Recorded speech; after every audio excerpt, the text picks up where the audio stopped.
90 શબ્દ ઝડપ.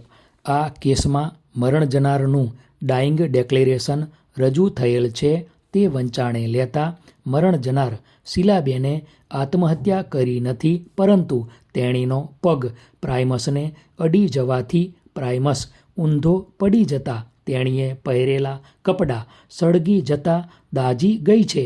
આમ મરણ જનારે આરોપીઓના ત્રાસથી કેરોસીન છાંટીને જાતે બળી જઈને આત્મહત્યા કરી છે તેવો આક્ષેપ ડાઇંગ ડેક્લેરેશનથી ખોટો સાબિત ઠરે છે. મરણ જનારને તેની નણદ જસીબેનનો ત્રાસ હતો તેવો આક્ષેપ છે, પરંતુ જસીબેન કેવા પ્રકારનો અને કઈ બાબતે ત્રાસ આપતા હતા તેની વિગતો કે વર્ણન મરણ જનારે ડાઇંગ ડેક્લેરેશનમાં જણાવી નથી. આ સંજોગોમાં ભારતીય દંડ સંહિતાની કલમ 498(ક) મુજબના આક્ષેપો પણ ડાઇંગ ડેક્લેરેશનથી સાબિત થતા નથી. ફકરો. વધુમાં ફરિયાદ પક્ષે લક્ષ્મીબેન જીવણભાઈને તપાસેલ છે. તેઓ મરણ જનારની માતા છે. તેઓ જુબાનીમાં જણાવે છે કે બનાવ સમયે તેઓ બોટાદ રહેતા હતા. તેમને 5 દીકરીઓ અને 1 દીકરો છે. તેમની મરણ જનાર દીકરી શીલાબેન ચોથા નંબરની દીકરી હતી.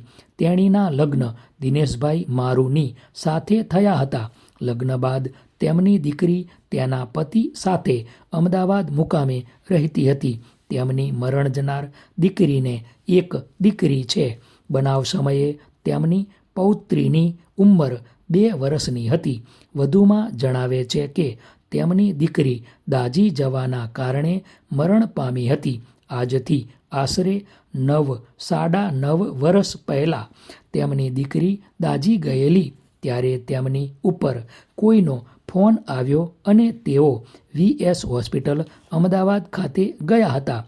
ત્યાં હોસ્પિટલમાં દાઝી ગયેલ માણસોના વોર્ડમાં તેમની દીકરીને મળ્યા તેટલી હકીકત જણાવે છે.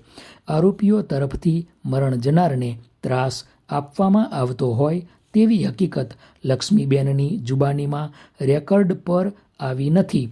લક્ષ્મીબેન પોતાની દીકરીના અવસાન બાદ આરોપીઓની તરફેણમાં ખોટું બોલે તે માટે કોઈ કારણ જણાતું નથી. ફકરો. જસવંતસિંહ પ્રતાપસિંહ ચૌહાણને તપાસેલ છે. તેઓ તપાસ કરનાર અધિકારી છે. તેમની જુબાની જોઈએ તો તારીખ 5/6/2014ના રોજ VS હોસ્પિટલ ખાતે બર્ન વોર્ડમાં શીલાબેનને દાખલ કર્યા હતા. ત્યાં જઈને ફરિયાદ લખેલી. તે ફરિયાદના આધારે આરોપીઓ વિરુદ્ધ ગુનો નોંધવામાં આવેલ. ત્યારબાદ ગુના સંબંધે ફરિયાદીની માતા લક્ષ્મીબેન, ફરિયાદીના ભાઈ પ્રકાશભાઈ તથા ફરિયાદીના કાકા હરજીભાઈનું નિવેદન લીધેલ. ત્યારબાદ આ ગુનાની તપાસ અર્થે FSL અધિકારીને સ્થળ પરીક્ષણ કરવા માટે યાદી પાઠવેલી, જેથી તેમણે સ્થળ પરીક્ષણ કરી અહેવાલ આપેલ, જે અહેવાલ તપાસના કામમાં સામેલ રાખેલ. ફકરો.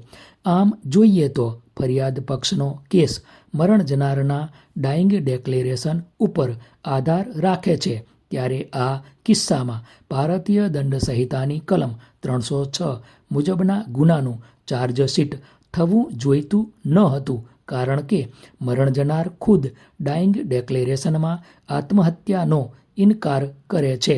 આ સંજોગોમાં આરોપીઓ વિરુદ્ધ દુષ્પ્રેરણ કરવાનો આક્ષેપ ટકતો નથી.